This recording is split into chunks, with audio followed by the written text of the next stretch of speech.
మనుషులంటారు ఈ కోపం పాపం యొక్క మూల్యమని. కాని ఏంటి నిజంగా ఈ కోపం పాపం యొక్క మూల్యమా? ఎప్పుడైనా ఆలోచించి చూడండి, ఈ కోపం అసలు వాస్తవికంలో ఏంటి? ఈ కోపం కేవలం ఒక భావం. ఇది మీకు హఠాత్తుగా మీ మనసులో చెడిని నింపేస్తుంది. నేను మీకు ఉదాహరణ ఇస్తాను, దాంతో మీరు అర్థం చేసుకోగలుగుతారు. అసలు కోపం అనేది మీకు మంచిదా లేక కాదా?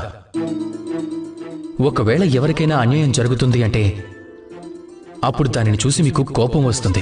అలాగే ఈ కోపం వాళ్లకు సహాయం చేయాలనే ప్రేరణని కలిగిస్తుంది. ఈ కోపం మంచిది.